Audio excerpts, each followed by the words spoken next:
What up, what up, what up? What's good, world? Welcome to episode 24 of Toughest Balls on this beautiful January 20th day, 2020.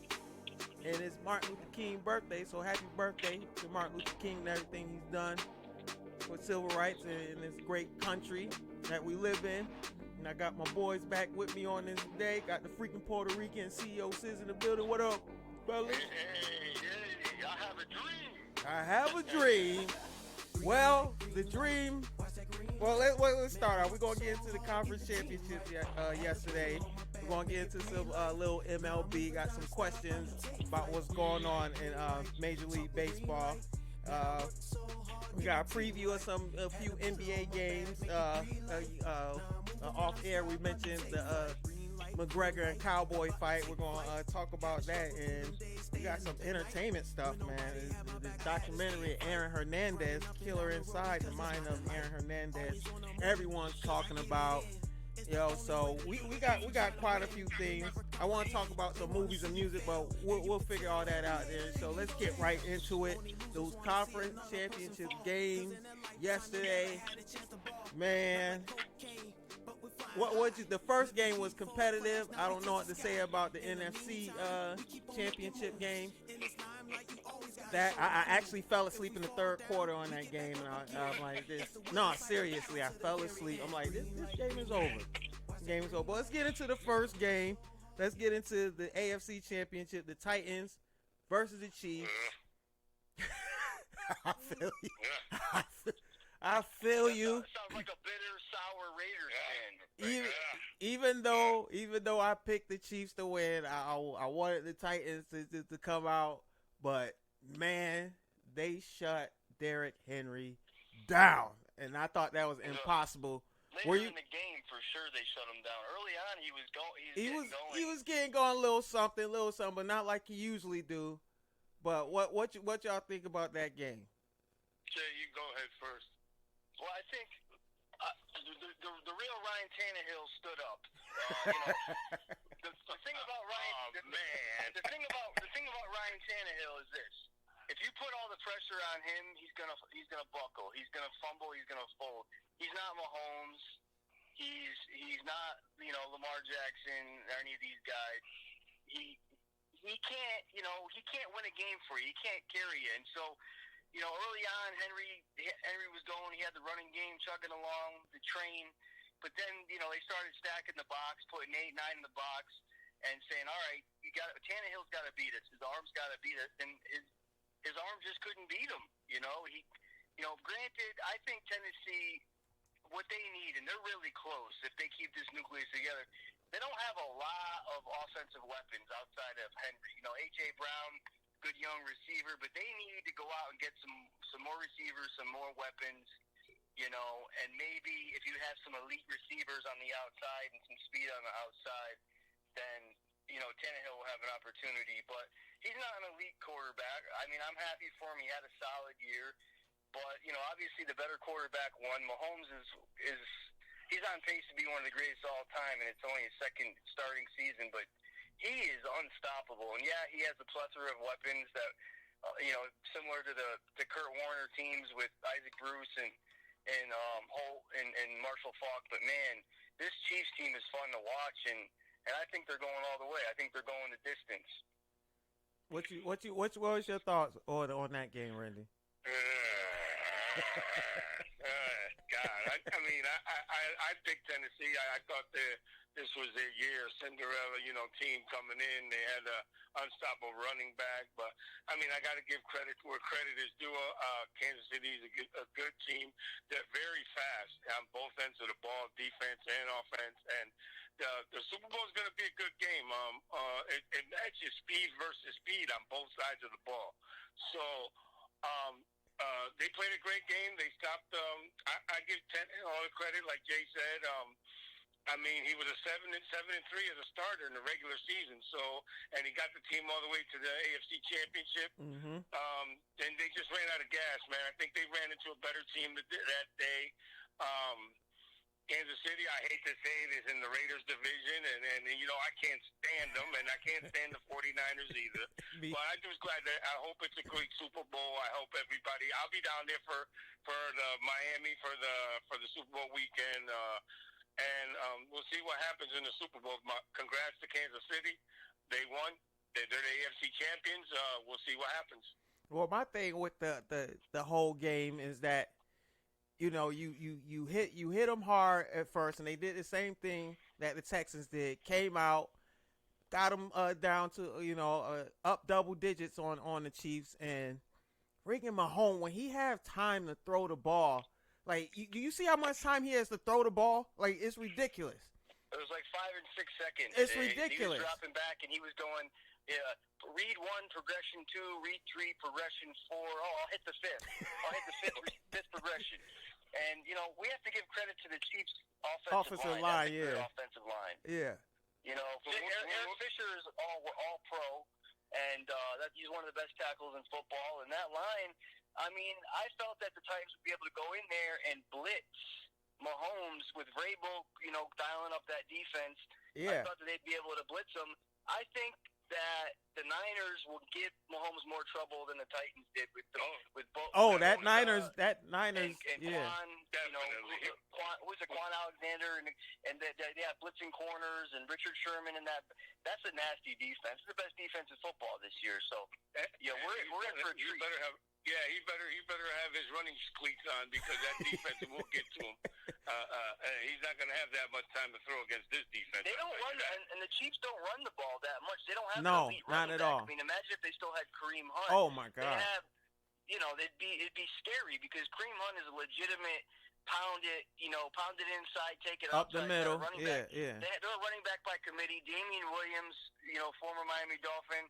He's more of a scat back receiver out of the backfield, but he's not like a pound it kind of guy. Mm-hmm. So if anybody had the ability to stop Mahomes, which I don't think they can on a spread offense, that's their weakness. If they have a weakness, that's their weakness, is they don't have a dominant running game, but they have a passing attack that doesn't need a running game. And really, it's similar to those Patriots teams when they would just spread 4 or 5 out all the time and not run it much.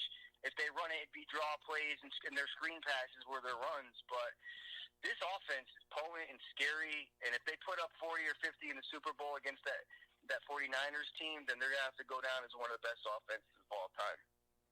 Well, it's going to be the best defense against the best offense, and it's funny you compare them to the Patriots, because I'm looking at Patrick Mahomes standing there, and I'm just thinking that's the time Tom Brady used to have in the pocket. He used to have just to go through, go through all his progressions and get it done. But that offense, man, the way they can score is scary. And so congratulations to the Kansas City Chiefs on moving on to the Super Bowl, which they probably should have went last year, but my team stopped that from happening. We were sitting there in Orlando. I remember it was cold. You don't get many of those. It was freezing. It was freezing. Really. It was a year ago. That's right, bro. It was last year. Yeah. That's right. And we were in what? It was, we're at Buffalo Wild Wings. Where'd we go? We're at Buffalo Wild Wings. Yeah. You brought the 20-30 degree weather from Connecticut down to Orlando. You walked in and you had your leather jacket on, and I had like a polo vest on, and it was freezing. Yeah. And I remember the Chiefs were spanking them all game. You walk in, and all of a sudden the Patriots come to life, and that penalty got called, that controversial call that pretty much sealed it, and the Patriots went on to win it. But yeah, I mean, this team is so good. You know, Mahomes' first year as a starter, he was really a play away from going to the Super Bowl, and now they host back-to-back AFC championships. I mean, are we looking at a potential dynasty if this team could live that's 5, 10 years? You think they could consistently keep winning and maybe get a couple Super Bowls? I mean, they have the talent. Well, I think that's what I believe was Jim Nantz mentioned, because their game was on CBS, and he was like, are we looking at the beginning of a dynasty? He actually said that. So I don't know. I hope not, because I hope not. They gotta win, obviously. I hope not, because I can't stand Kansas City. Patrick Mahomes. I don't have. With you, Marcus. With you. I don't have nothing against. You guys can't stand Kansas City, but what are your personal feelings on some of the players? Like, well, I was getting to that. About Mahomes, I was getting to that. Kelsey, I was getting to that. About Andy Reid? I was getting to that, bro. I was just about to say that. I said I like Patrick Mahomes. I like Kelsey. You know what I mean? And I think Andy Reid, he deserves a championship. But man, like Kansas City, like oh man, like Tyreek organization you're not a fan of. Yeah, it's just Tyreek. You know, they're barbecue eating. Big, don't get me wrong, barbecue is good, but it's just, I don't know, man. It's just something about Kansas City. Never will. If they get their first championship, I hope they just get Andy Reid his championship, get it over and done with. Yeah. And because it's kind of hard to repeat with all the free agency and everything like that. It's kind of hard to repeat as a dynasty nowadays in football. So, I'm hoping that it doesn't become a dynasty. Mahomes, I like him. He's a great quarterback. Just happens to be on a team that I hate. Exactly. and don't like, because I don't like anybody in our division. I hate the Chargers. I hate the Chiefs. I hate the Broncos. So, kudos to them, though, for winning. No, they did their thing. I just hope San Francisco destroys them. Yeah, they did their thing. Talking about San Francisco, let's get right into that NFC Championship game, which I think it was disappointing, to say the least. What do you guys think of? Because I'm like, I thought Green Bay, okay, you're in the conference championship. We know you've been beat 3 times this year by California teams. We know that, but you're not. That's what you show up in the conference championship trying to get to the Super Bowl. That's how you play. Well, I'll tell you what, out of all the teams in the NFC that were in the playoffs, probably besides Minnesota, I think they were the worst 13-3 team going into the playoffs, to tell you the truth. Mm-hmm. I really thought New Orleans was better. Yeah, they were. There was a couple other teams maybe that could have been better than them. I didn't see them beating San Francisco, especially in San Francisco at home. San Francisco defense. I wasn't too impressed with the offense. They did have a good running attack. They have 3 runners over there. Remember that ran over 600 yards. Which is NFL record, but which is old school style football, as a matter of fact. But I was more impressed with their defense, man, and what they did to Rodgers, and what they did to throw him off, and what they did to their receivers, and I think that's going to be, like they said, defense wins championships. Yep. I'm all in with the San Francisco defense. I think they're better defense than Kansas City. Mm-hmm. I think Mahomes will have his moments, and like he does every game. But when it comes right down to it, San Francisco defense wins the Super Bowl this year. What you thought about that game, Jay? Because I was just, even though San Francisco won, they could have won, but Green Bay could have made it more competitive. I was disappointed that Green Bay. I was really disappointed. I was really disappointed in Green Bay's performance. I was rooting for Green Bay. I hate the 49ers like Randy hates the Chiefs.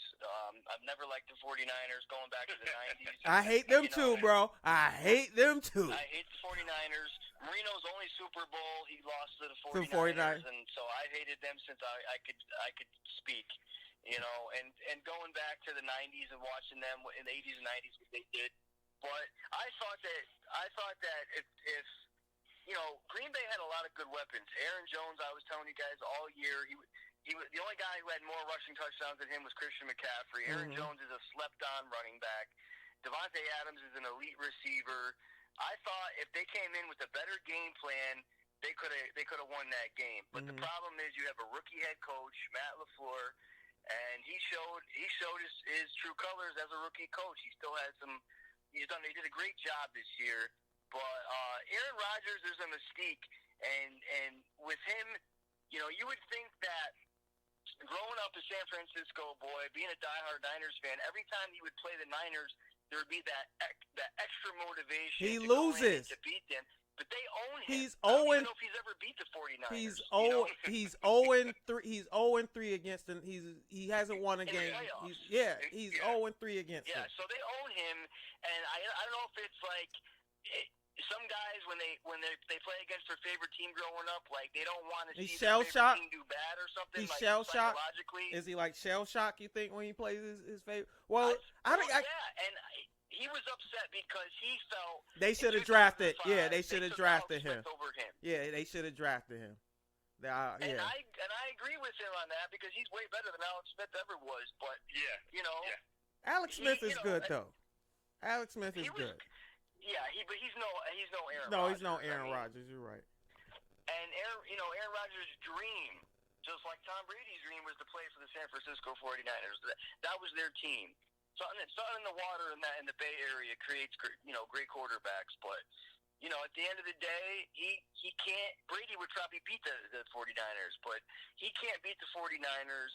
They own him. He went in there. He was rattled in front of all his family, all his friends, and they started to come out, but it was too little, too late. What they were doing late in the game, they should have done right away. Just have Devontae Adams. No one could keep up with him. Richard Sherman, nobody. Have him run post patterns, seam patterns, run down the field, and just throw that ball, chuck it up there 50, 60 yards, and try to make something happen and stretch the field with Devontae Adams and then come back. Now you got the defense on their heels, and then come back and start using Aaron Jones on the inside draws and the screens and stuff like that. I just thought the game plan was whack. I thought the game plan early in the game was whack, and that San Francisco defense, they stuck it to them, and they knew what was coming, and I just think they did not draw up a quality game plan. Well, they played like they didn't watch any tape on the 49ers. Like, they played like they didn't know anything about the defense, that they didn't know it, the rush was coming to the quarterback. They just played like they didn't have any idea who they were playing. And I don't get how Rodgers you go didn't have any time to throw the ball at all. And it's like defense, like I said, wins championship. And I was watching the way those guys got to the ball, even on like when Rodgers tried to throw a screen pass or even a 5-yard pass or something. Those guys are so quick. They were on the defender as soon as they touched the football. And like I said, they're going to give Kansas City trouble. I really do believe that defense, my pick is in already. I'm going for the 49ers. Out of the two teams that I hate the most, Kansas City Chiefs, being a Raider fan, and the San Francisco 49ers being on the Bay Area, I have to root for one of them. I despise. I really hate the Chiefs more than I hate the 49ers. So I'm rooting for the 49ers to win this. Well, staying on that game, the NFC Championship, Aaron Rodgers, he did have some choke moments. I mean, fumbling that snap, dude, that's unacceptable. A fumble. What was the It was a perfect snap. There was nothing wrong with it. He fumbled the snap. He threw an interception early. He was choking early on in the game, and you can't let a team like that with that defense jump on you like they did. And it was 27-0 at halftime before they even started it. They started to come back, but if they were driving that one drive, they were getting ready to score. It would have been 20-7, and then they would have came back in the second half, and it would have been like 20-14 or 27-14. They still would have had a shot, but he made some crucial mistakes, and there was times where he was choking, and he's to blame. He's to blame just as much as anybody else on that team. They just didn't show up. They got beat. What was that you said yesterday? You said discount double choke. Discount double choke. Discount double choke. That's what happened. It was discount double choke. What was that? And the two moments were the fumble snap and the interception. That was discount double choke. And you can't do that against that 49ers team. Randy? Jay, I said if Randy. Yeah, I was just I just about to mention that. Would have been covered from all that mayhem. And one of you guys said the meme. One of you guys said the meme about the Packers being grated cheese. Yeah, that was Randy. That was Randy. Swiss cheese or grated cheese. But let me tell you something. Parmesan. What the hell happened to that Packers defense? Because everybody and their mother knew that the Niners were going to run the ball every single play, and they couldn't stop it. They couldn't stop a nosebleed yesterday. They put 8 or 9 in the box, and Raheem Mostert looked like he was Jim Brown. Raheem Mostert looked like he was Barry Sanders yesterday. It was probably stop Raheem Mostert. He had over 200 yards and 4 touchdowns. The guy looked like Derrick Henry should have looked. It was incredible. It was Parmigiano, mozzarella, shredded mozzarella. Shredded mozzarella. Parmesan. Freaking cheeseheads can't even make a competitive. I don't like Niners or Green Bay. I hate those two teams, but at least make a competitive game. At least make a competitive game. You know what I mean? And so that was disappointing. Should we make our Super Bowl picks now? No, we're gonna do what next week. We're gonna preview. We're gonna do that. Let's hold that till next week because I had You already know who I'm rooting for. You already know mine.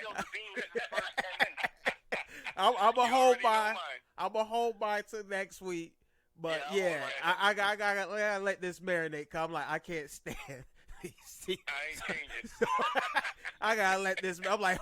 Randy, I hate both of them, bro. I'm like, I don't know, man. So that's that's going on there. So we'll make our. Let's just hope it's a competitive game. And it's fun to watch. So if Randy, you change your mind. I think it will be. Yeah, you've changed your mind. You got a week to change your mind. We're gonna make our official picks next week or on our show. So moving on from NFL, I want to get into this drama that's going on in Major League Baseball. And I had a question for you guys with all that's going on. You know that Houston fired their general manager and manager A.J. Hinch. And Boston. One of the best managers in baseball. In Boston, they threw Alex Cora out of there. And one of the best managers in baseball. And the Mets said, cheaters. Never mind. We're gonna pick somebody else. So Carlos gone from the Mets, another cheater. Yeah, So you know what? He was a great player. Randy, you know what they're gonna say? Oh, he played for the Yankees. They should investigate. Man, get out of here. He was with the Yankees for a hot second. Like, get out of here. You know what I'm saying? For a hot second. So I had a question. I got two questions. The first question. We still got to hear about the Red Sox investigation because that I believe that's going on now. But with all this going on, the slap on the hand punishments to me that they threw out, should baseball vacate the titles from the Astros and the Red Sox? I'll let you start. Freaking Puerto Rican, I'll let you start. Yes. For the simple fact, yes. If they were admitted or caught red-handed, which they were, in stealing the signs, and here's a great answer to that question. In 2017, if you look at the top three hitters for the Houston Astros, Altuve, Correa, even Josh McCann, the catcher, which if you look at their averages at home, Altuve hit 417 at home. Correa hit 401. McCann hit like 393. On the road, Altuve was a 153 hitter. Correa was a 170 hitter. McMahon, whatever his name, McCann was a 062 hitter on the road, which goes to tell you that something was happening. They were stealing the signs. They used that all the way to their advantage in winning the championship. Yes, their title should be vacated. I think it should be in a big asteroid by their championship. They did get a little bit of hand. Not an asteroid, an asteroid. Wow. Yeah, big. Not an asteroid, an asteroid. An asteroid. It's big. It should be vacated. There's no question about it. They got caught red-handed, and the punishment was a little light, I think. What you say, Jay? Because I'm looking. The videos going around of Altuve. He's going to home plate and he's telling his teammates, "Don't rip my jersey. Don't rip my jersey." Why would he specifically say "Don't rip my jersey"? Did you hear the excuse he gave? Why he said it? Did you hear the excuse Altuve gave? No. Oh, because his wife would get upset. Oh yeah, I heard that. Yep. Right. Yeah, So Jay, what do you say? Should these titles? I know you've been a Red Sox fan these past few years. But I was, but, I've been, I rooted for them, for my girl and my grandfather. But listen, I don't think they should be taken away because I think at the end of the day, I don't think they should. And this is why, because I think from a Red Sox fan. No, it's not from a Red Sox fan. I think that at the end of the day, these two teams were going to win the World Series regardless those years. These were those particular years. Those teams were the best teams in baseball in those particular years, regardless. Why? Why were they the best? Of cameras and stealing signs and whatever. And same thing with the Patriots. Even if they didn't steal any camera signals or signs, they were still winning those Super Bowls. These were the best teams, and just like when some of these guys were jacked up on steroids. McGuire and Bonds and these cats were still going to hit most of those home runs. How much does that really help? It might help a little bit. You're already the best. You just got a little bit more of a competitive advantage. I think regardless, the Sox were winning the World Series that year, and same with the Astros. Those are two really good teams. They're both stacked, and I don't think it would have mattered. I really don't. I think those teams are winning it, bottom line. Well, my opinion, I say the titles should be vacated because one person, Pete Rose, and he basically got shut out of baseball for betting on baseball. He didn't go to the extreme the Astros and the Red Sox went to get a win or not win, even though he was playing at the time. But him still not being in the Hall of Fame, him being shut out of baseball for what he did, and they want to be more liberal now. You want to be more liberal now when you shut this man out, when you shut a Hall of Fame, his record, his stats still hold up. You know what I mean? So Pete Rose is my dude. I totally agree about Pete Rose. You got him. So they went to an extra. They went. This is more meticulous, man. This is more meticulous than betting on baseball. This is almost guaranteeing wins. So personally, I say that. Can I mention you still have to execute. Can I mention too that it's kind of easy too, Sizz, if you know what's coming, and especially if you're playing in your home ballpark, kind of easy to hit the pitch or lay off the pitch if you know what's coming. Yeah, they were hitting. Yeah. Do you think these were the only teams? Do you think these were the only teams doing it in all of baseball? Well, when it comes to winning a championship, maybe they didn't. I mean, but they got. They were such good. They were such good teams.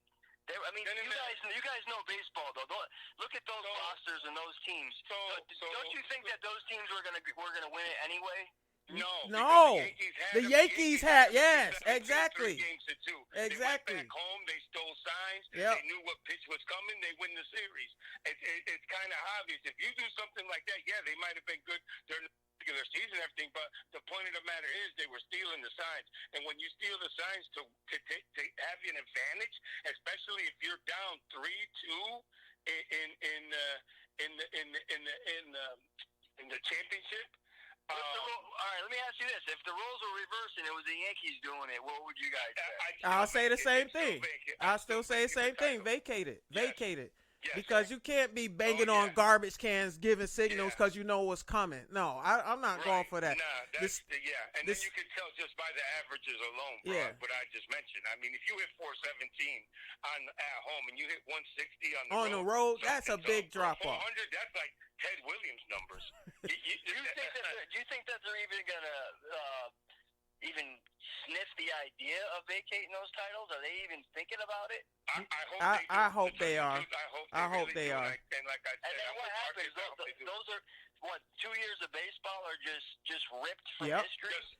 Jay, if you saw, you talk about both those years, the Yankees were right there. Without the Yankees, possibly could have had 29 championships.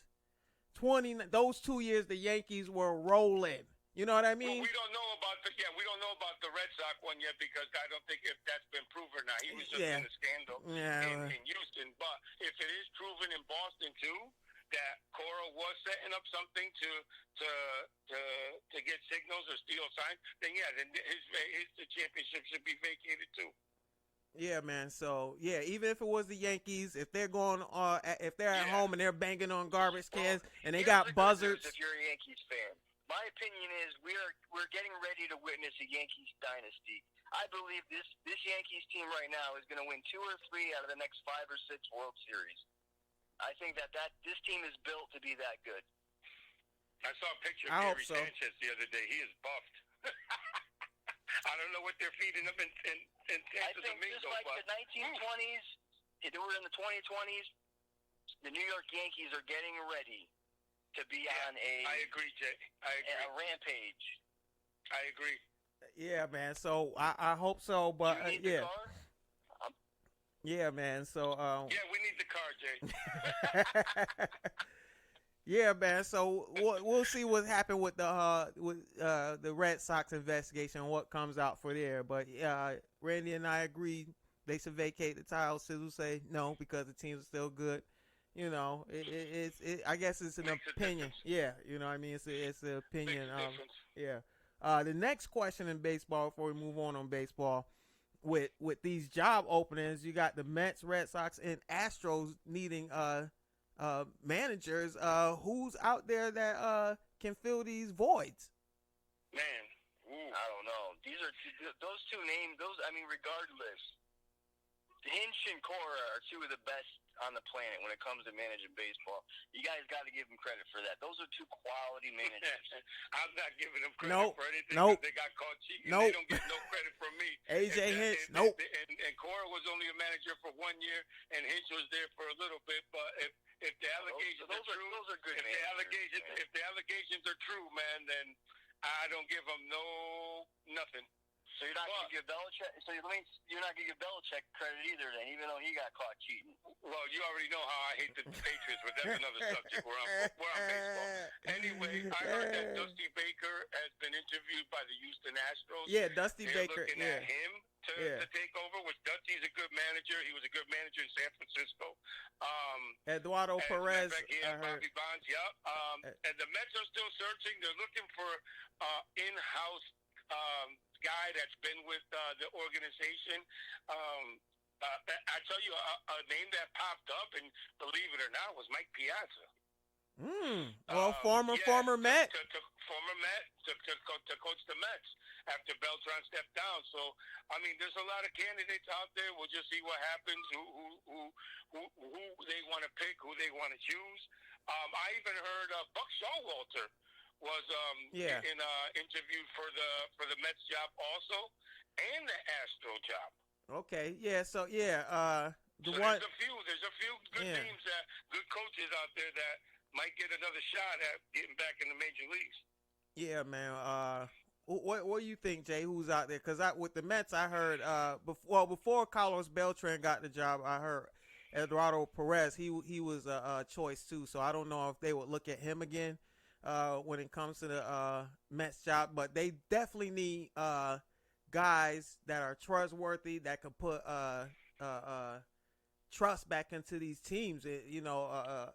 Get a worthy manager to all these teams, because right now they're freaking staying. Even though the Mets didn't go through with this, having Beltran manage the season, they need trustworthy guys in these positions. And hopefully, all three teams can replace these cheaters. Yeah. So. Yeah. So. Yeah, man. Yeah, what you think, Jay? Like, who you think should fill these voids? I don't know. Baseball is different than a lot of other sports. I mean, it just seems like a lot of times you just pick the most recently retired player and they plug him in there as a manager. I mean, they did it with Beltran and a lot of other guys. So, yeah. I don't know. I'm not up on like hot assistants in MLB. Randy is probably better than me when it comes to the hot up and coming MLB assistants, but I mean, at the end of the day, I'm sure that that in baseball it's different than the NFL, where you could get probably one of the guys on one of the assistant managers on these teams could probably move right up and do just as good as a job. Like one of Cora's assistant managers or Hinch's assistant managers could probably come up and fill the void for them. Right. Yeah, I just hope baseball. These year-long suspensions are kind of slap on the wrist. Like I said earlier, what happened to Pete Rose years ago. So hopefully, there's more more punishment coming down, and all these teams can replace their managers with trustworthy veterans. You know, so moving on from baseball, I want to preview a little NBA. It's a lot of NBA on today, man. I mean, it's all day. I'm excited. It's about the MLK Day. It's a tradition on Martin Luther King Jr.'s birthday. NBA is all day. I believe first game start around 2:30, and they're going all day, all night. And a few games I wanted to preview. Of course, this past weekend, our teams took some losses, Jay. The Celtics lost Saturday, and the Heat lost yesterday. But the Heat, they had that Heat game. I was upset about that because Bam missed that three at the end. But overall, I'm happy with how my Heat are playing. Yeah, Bam. He's such a he's probably the most improved player in the NBA, and the Heat had. He looks like he's over 7 feet. He's only like He's like 6'9", but his wingspan is huge. He has the shoulders. Like 7'2". Yeah, his shoulders. His wingspan. Yeah, his shoulders are wide. He has the wide shoulders, and he looked like he could be a tight end or something. But the Heat have the Kings today. We're gonna smoke the Kings. We're gonna smack them. So you got that one in Miami. By the way, not to throw off the subject, Jay, but the Knicks beat the Heat last week, 124 to 121. Just wanted to throw that in there. I know you like to listen to that. I thought we were. Wait a minute. Hold up. Wait a minute, Jay. I thought we weren't going to bring up that team on this show. Remember, I thought that was the deal. We weren't going to bring up that team. Only when they beat the Heat. Only when they beat. Congratulations to the Knicks. Congratulations to the Knicks for getting their one and only win of the entire 82 games. Yeah, That was a mercy win. We felt bad for you as a franchise, and we gave you a win. Well, it's we get to the middle of the season. I think these teams probably getting a little tired. The Celtics, we taking like 2-3 losses, so hopefully we can bounce back today because tonight. I'm off from work and I'm excited. Hey, I haven't been in the NBA as much as I am this year. I really love the NBA this year. How about that Lakers Celtics game tonight? Yeah, that's why I was going to bring up because Randy's said the Orlando Magic beat the Lakers last week. You don't think the Celtics have a chance? The Orlando Magic beat the Lakers in LA. You don't think Boston has a chance in Boston? They got a chance. They got a chance. I don't know what's going on with the Celtics lately. Yeah, man. They're out of sorts. They're not on top of their game. I don't think they have a lot of injuries. When I went and looked the other night, I was like, what's going on with the Celtics? Let me see who's in right now. And all the big names I saw Tatum, I saw Hayward, you know what I mean? I saw everybody there. I saw our boy Kemba Walker was out. Kemba. They've been playing in the game I was looking at recently against the Bucks. Did he play against the Bucks? Yeah, they've been holding player out. Like Kemba was out some games. Jaylen Brown was out a game. Tatum was out don't a game. Get me wrong. They're 27 and 14. Yeah, it's still good. Yeah. They're not bad. I think what it is that they're still trying to play together. Like Hayward's back. They're just slumping a little bit. Yeah, Kemba Walker. They're trying to learn. Which is good that they're doing it right now, trying to learn to play with each other. Yeah, get it out the way. Yeah. Sometimes it takes chemistry, a certain kind of chemistry to win, especially in the playoffs. So they're just learning how to play with each other. Boston's going to be in the thick of things all the way to the end.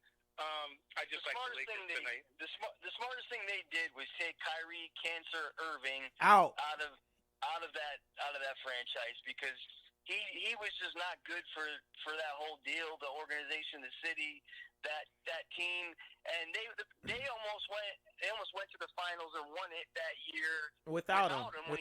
Yeah. This team, I think that having Celtics and Heat fans on the phone on the podcast right now, we are blessed and lucky that our teams, they might end up playing each other, deep in the postseason. Second round, maybe, yes.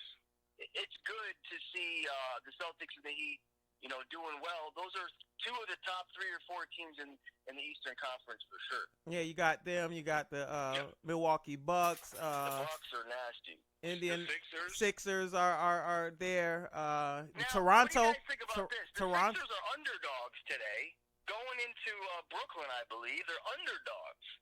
I'll tell you why.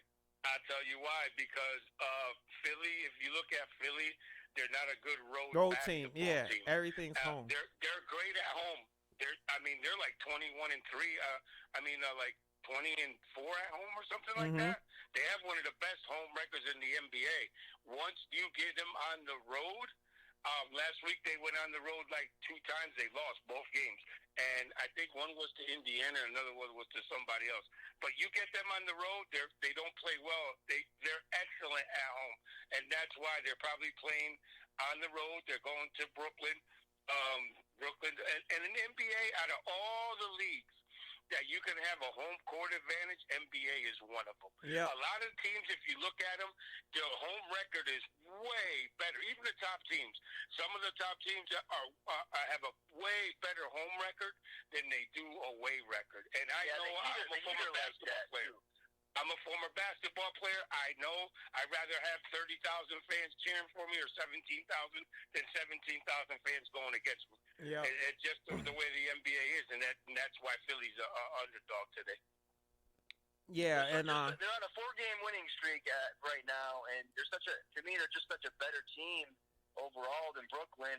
Brooklyn does have Kyrie back, I believe, right? So yeah, Kyrie's back. There's that element. But I do have Philly to win today, so we'll see what happens. Yeah, it should be Philly at home is 20-2 at home. On the road, they're 8-14. Go figure. Yeah, that's like two different teams. That road record. That's crazy. Yeah, same thing with Miami. Miami's 18-1 at home. Yeah, we're best home team in the NBA. Miami. 18-1 at home. They're 11-12 on the road. The only loss we had, like we said, was to the Lakers early in the season. It was only by a bucket. But, yeah, man, I got to get out to American Airlines because, I love my Heat, and that home court advantage is working for them this year. Yeah, I got to get down to tough at home, boy. I got to get down to TD Bank Arena up here in Boston for a game. My son been begging me for some time to go get to a Boston game, but those fans pack that arena every freaking game. So Boston tickets are super expensive. Yeah, down man. In Florida, tickets aren't that expensive. Because Miami. Anthony Davis is playing tonight, fellas. So he's back tonight against the Celtics. They're not. I'm watching a lot of NBA today. The tickets not expensive down there because people in Miami have choices. They don't have too many choices up in the Northeast here. We don't have too many choices. January, February, March. It's either go to the game or the bar. Where we going? Where we going? Especially this time of year. You know what I mean? Hit with a snowstorm. You know what I mean? Let's not forget Wednesday. Zion's debut is Wednesday against the Spurs on ESPN at 9:30. So everybody watch that game too. I'll be watching it. Oh yeah, that's a big event. We got the big football player Zion Williamson making his debut finally. As The Rock would say, finally, he's making his debut Wednesday, so that should be exciting. I'm glad you brought that up. Freaking Puerto Rican in the house. Yeah, man, so we got a lot of NBA, man, on today. I got one more thing to say. Yeah. Bronny James, LeBron's... yeah, he's playing right now. I'm watching it. Right now. He's playing right I'm now, watching it. I got the TV on. They're up. I wish I knew about it. They're up here in Springfield, and they got the basketball tournament going on. I'm like, man, I wish I knew about it. I could have took my son. He probably would have been excited to see Bronny James and Dwayne Wade's son playing together. Yep. They're putting that on national TV. It's on ESPNU. ESPNU. I think. Yeah, right now. And LeBron James. Marcus is watching it on the View TV, baby. And LeBron James is here. LeBron James is in Springfield. They got him on camera right now. LeBron James at Springfield College watching his son play. Man, I wish I was there. I gotta stay up on this stuff, man. I'll be slacking. I need to stay up on it. But yeah, man, these kids can play, man. Dwayne Wade's son, he's legit. Bronny James. How old are both of them at this point right now? I think Bronny James is a freshman, isn't he? Yeah, I think so. Wow. Yeah, they're both young, man. So So they're playing on AAU teams right now, or they're high or school, they're high school, high school No, teams. high school team. Yeah, they're out here Yeah. from California. They're out here from California in this tournament. So, yeah, you know how that go, man. It's politics when it comes to these, these teams and who they play for, and there's a lot of politics when it comes to AAU and high school basketball. You know what I mean? So, Yeah, they pretty much set it up, and LeBron and D Wade they sit there and set it up themselves of who they wanted them. What team had the best coach? And, Exactly. The best other role players around their guys. Well, they do that because they do that because they want to see their sons make it to the NBA, so they want to give their sons all the media coverage they can, and that's why these guys. Yeah, they end up playing for Duke or North Carolina or somewhere out there once their high school. Has LeBron and D Wade said if they want their sons going to college or they want them to do the straight jump? I don't think they're that good to make the straight jump yet. No. Yeah, So they probably go down to Duke or North Carolina, play for a year, maybe two, get some experience or something like that, and then probably. Yeah, let Coach K teach you some things. Oh yeah, right. 4 year, yeah. Yeah. All right, boys. Let's before we get on up out of here. I mentioned before we start the show, want to get into some entertainment and one documentary in particular that's on Netflix that everyone is talking about. It's called. My phone's been ringing off the wall. It's called The Killer Inside the Mind of Aaron Hernandez, and I haven't watched the whole series yet. I only watched 2 episodes, but what they told and what has been presented so far has been like shocking, like jaw dropping, shocking. And Jay, you got to check it out, man, because I'm really struggling with this. You got to check it out, Jay. You got to just check it out, bro. You got to. For the world that doesn't know our backstory, Randy and I are both from Bristol, Connecticut. Randy's even closer than me. I grew up with Aaron and DJ. I played football with everybody, with all of them. Randy's actual blood with the Hernandez family. You know, it's just tough for me as being a Bristol boy to get to watch this stuff. The negative light on my city that I love, my hometown, and I'm sure I'll watch it. But I know a lot of these people. A lot of them are my friends, teammates, and it's just I don't know if I'm ready for all this. You gotta watch it, bro, because you could be a person that'd be like, that's BS. I don't know about that, because a lot of people, there's some allegations on there. Since you didn't watch it, I don't want to put it out there, just like that. But there's some allegations on. I'll get into it this week. I mean, between the Netflix and the ID network and a couple, it's like all of a sudden they're hitting us with a bunch of Aaron Hernandez documentaries all at once.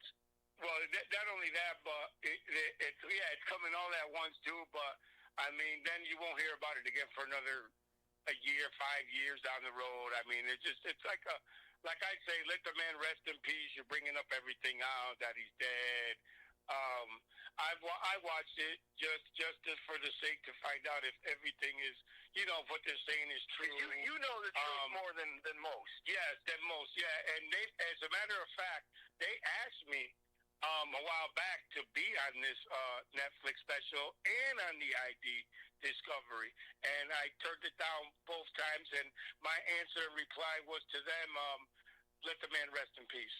He's gone. I don't have nothing to say. I have a bunch of letters. I'll show it to you, Jay, maybe when you come next time. Letters that he was writing to me in prison, claiming his innocence. I have like 25 of them that TMZ wanted to buy off of me, and I told them no. I'm not interested in the money. Just let the man rest in peace. It's over with. Only God can judge him. Let the family move on with his life. But I will tell you this, and I know you haven't seen it, Jay, but from watching the documentary and what they said on it, believe it or not, most of it is true. Okay. So most of it is true. The thing that kind of the thing. Well, you said he was, you mentioned he was going.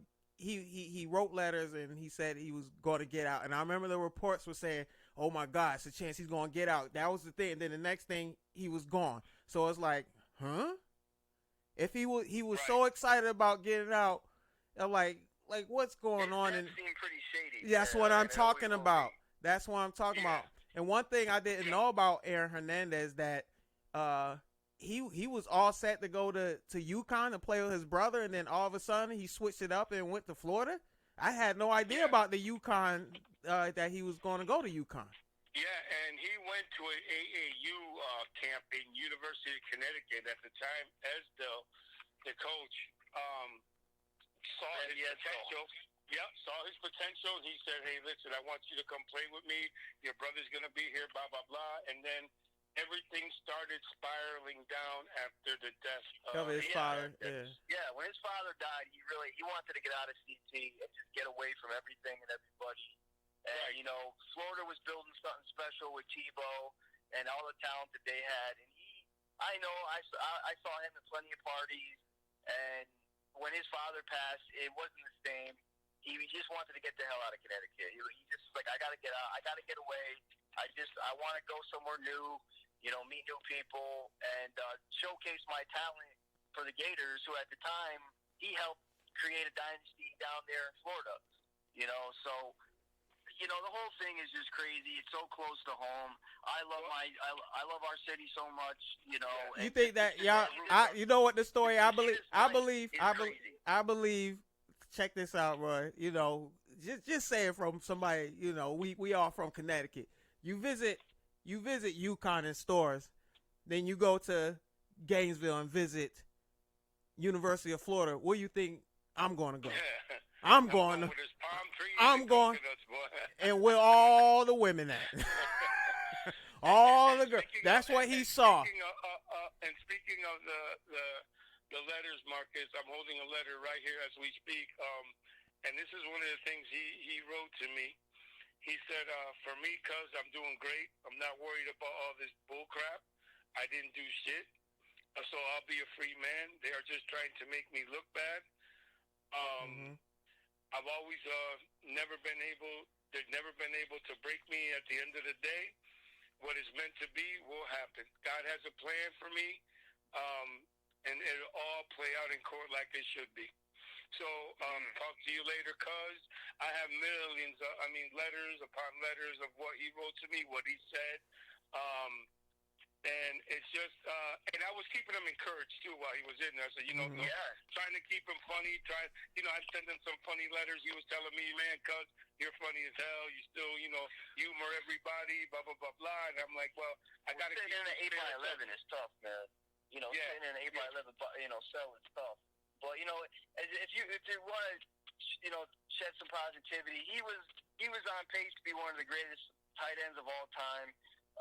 You know, no doubt. I don't know what would have happened if he would have stayed on the Patriots and they were having double tight end sets with him and Gronk, and then Gronk retired and he still would have been playing. They definitely were missing him this year in the last few years. If we were just on football talent alone, he was one of the best tight ends I've ever seen. Well, honestly, Jay, I don't know if he still would have been playing because he was getting banged up. They showed some highlights in the first couple episodes. He got banged up. He was really hurting. He got hit a couple times hard. Yeah. He was younger than Gronk, right? Yeah. So they were the same. Like they both came same year. Yeah, that's incredible. Gronk was second round. He was fourth round, and they were wondering, you know, why he went to the fourth round. But Belichick took that chance on him, and it paid off because they were calling them the Twin Towers for a second. You had Gronk and you had Hernandez on one side. And I never judged him, maybe because he played for my team. If he did it, then you know, whatever happened to him, the whole thing is crazy.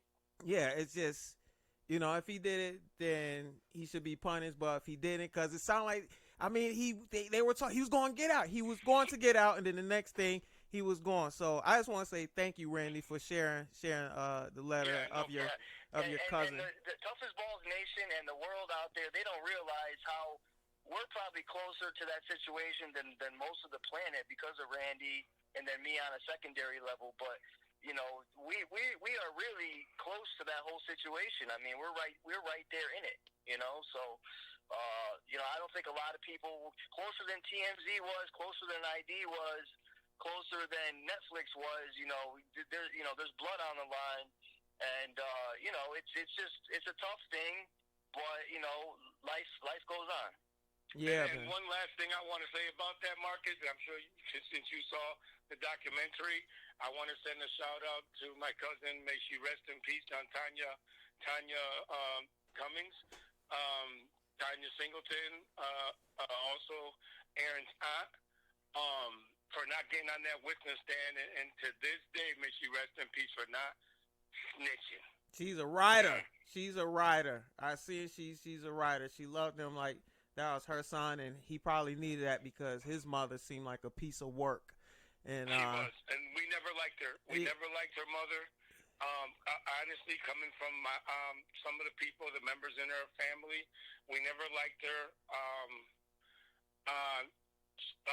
And in one of the episodes, I know you remember, Marcus, that she was like, after Aaron got the $40 million contract. Yeah, give me a million. Give me $1 million and I'll be all set. You know, and Aaron told her, I ain't giving you jack. Yeah. You were never there for me. I'm the way I am now because of you. Yeah. And Tanya's a lot more of a, I can go to Tanya and talk about everything. I never liked her.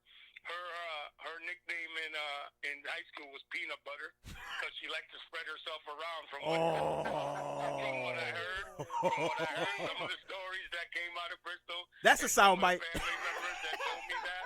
I started laughing. I was dying, but me and her ran into a couple incidents too where, you know, she was suspicious of everybody at the time that everything was happening. She accused me of making money off of Aaron's fame and all this stuff, and I'm like, are you kidding me?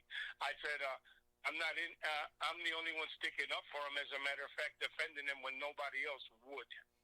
Man, it's just a shame when you see somebody with that much talent, and then for your mother to. We were also proud of him. You know, coming up from Bristol.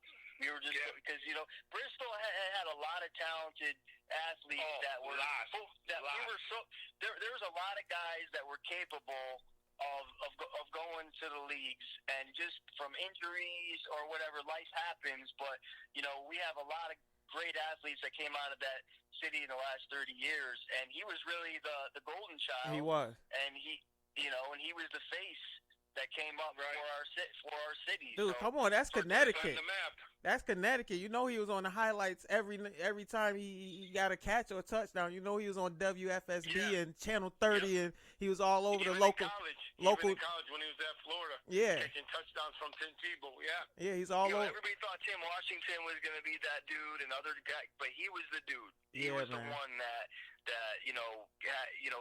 went the distance, went to Belichick and Brady, and you know, it's just always going to be a black mark on the city, just from the standpoint of the negative press and the story, whether there be falsehoods or accuracies, you know.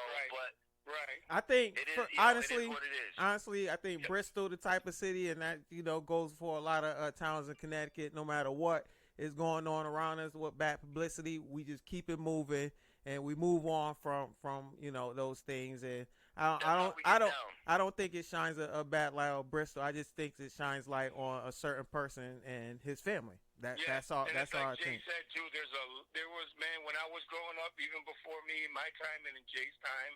I mean, there's a lot of great athletes that were coming out of Bristol, were coming out of Connecticut. Bloomfield, you got Bristol, Bloomfield. One thing either brought him down, whether it was family problems, whether it was addictions, whether it was bad grades in school. I know a couple guys that probably could have went to the NBA if they just went to class. You know what I'm saying? Yeah, so man. I've met a lot of people like that in Bristol, man, and in Waterbury. Bristol is a real gritty city. Connecticut is a lot grittier than the country realizes. Growing up in Connecticut, Hartford, Bristol, we grew up in gritty cities. Thugged out. Hood cities. It's thugged out. The politicians are thugged out. The people that live there are thugged out. When you talk about the taxes are thugged out. the taxes are view taxes. You know, when you talk about New Haven, you talk about Bristol, you talk about Hartford, New Britain, Bridgeport. You talk about so. You don't want to go walking. You don't want to just mess with anybody in these places. So I would advise that to people that think, oh, Connecticut, oh, they're bougie. No, we ain't. Yeah. No, we ain't. I'd say good luck. Good luck. Yeah. Don't run into the wrong guy. Exactly. And on that note, I wanted to get in a couple things, but I don't know if I wanted to talk about the new Bad Boys movie, but I need y'all to check that out. And Eminem dropped a new album. I need Jay. I need you to check that out. Yet, but I'm a big Eminem fan, so yeah. I mean, he's one of the greatest that ever done it, and I'm hearing this is the best. I'm hearing from people that are his biggest critics that, this is. Because Marcus had told me right away, but then I went online and people that have been there's people that don't like anything he's put out since the Eminem show, which I think is crazy. From Recovery to mixtapes. Yeah. But bottom line is, there's people saying that this is the best he's put out in maybe 15 years. So if it's that hot, man, Randy, I gotta get off the horn and I gotta put this on. Randy, Jay will tell you. Being one of the biggest Eminem fans all the time. Jay will tell you. Like I listed. He knows how I love Eminem. Me and him, that that we kind of made that connection there. And I listed all the albums that I didn't like from Eminem, and Jay knows. Like his last album, Kamikaze, was cool, but this album, woo! I'm trying to tell you, it take me back to that Eminem show type Eminem. You know what I mean? So I always loved his first album, the one he first made back in, what was it, 98, 99? Slim Shady LP. I think that was the greatest. That was his debut album. I still listen to some of the songs on there. His first three albums in my playlist. Yeah. My name is Slim Shady. I love it. Yeah. And I think I still listen to some of the songs on there. Yeah, man. My favorite album was the first Marshall Mathers LP. That was my. And then the Eminem show is up there too, but Recovery is up. But this album, I think, holds with those albums. So you guys check those out. And went to number one. What is it? In 12. Few within weeks? Yeah, man. So this album, no one even knew was dropping. He just dropped it. Yeah, man. No promotion. He could just drop it and go to number one. But it's an album you can listen to over and over. So hopefully y'all get a chance to check those albums out. I'm gonna take my son Justice for a walk, and I'm gonna put it on. Yeah, let it ride. You'll enjoy it, man. So before we get up. Do that here, Jay. There's no snow on the ground. Yeah. Oh God. Here he go. Oh, here he go. Yeah. You better get ready, cause February be here in 2 months. I'll be down there, so I'm looking for my chicken or fish dinner when we get down to Cape Coral. When we drive down from Tampa to Cape Coral, I'm ready to see my.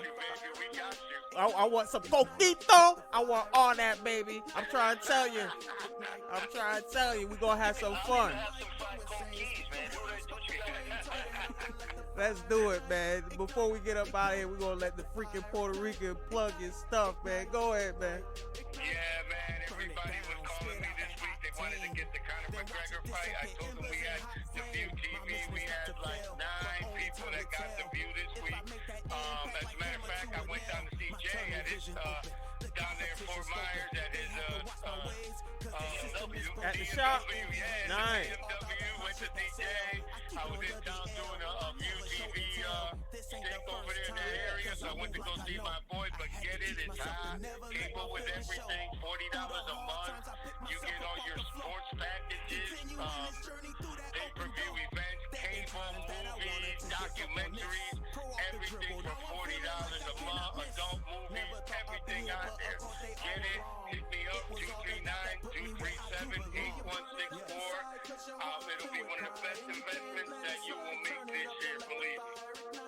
Yes, sir. We got the freaking fire stick, man. Freaking Puerto Rican, man. We appreciate it, man. One more thing, I want to shout out my Louisville Cardinals team for going into Cameron Crazy Dookie fans and beating Duke 79-73. Shout out to the Louisville Cardinals this week. Oh, that's what's up. You know, I like watching Duke lose. You know, that's one of my pleasures. That's one of my pleasures in college basketball is watching Duke. Shout out to D. Ernest King for signing with the Miami Hurricanes. The Hurricanes, maybe they got a good quarterback next year. Oh yeah, we got a lot of stuff we're gonna bring up on next episode. And before we get up out of here, make sure you like, subscribe wherever you listen to your podcast, on Apple Podcasts, on TuneIn, or Spotify. You make sure you subscribe and comment to Toughest Balls, TOUGHASBALLS. And if you want to get at the show, make sure you email us toughestballs@gmail.com. That's toughestballs@gmail.com. And follow us on Facebook, Twitter, and Instagram. It's Toughest Balls. It's just that simple. Look us up, follow us. T.A.B. in the house. Look us up, follow us. Make sure you support us. We're trying to get bigger and bigger this year. We got a couple of events we're going to probably head to this year. Randy's heading down to Super Bowl weekend in a couple weeks. We're going to be at WrestleMania in April. So we try to move up in this world. Toughest Balls. We try to put this podcast on the map, but we need your support, and we thank you and appreciate you for listening. And yes sir. One thing I want to say is thanks to Randy, I'm gonna go have a peanut butter and banana sandwich. Cause it spreads all over. This has been Toughest Balls. We appreciate you on this beautiful Martin Luther King Jr. birthday. We are out.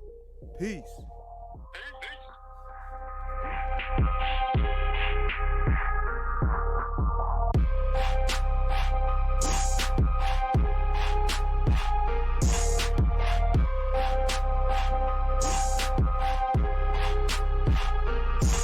When you burn it up inside, 'cause your heart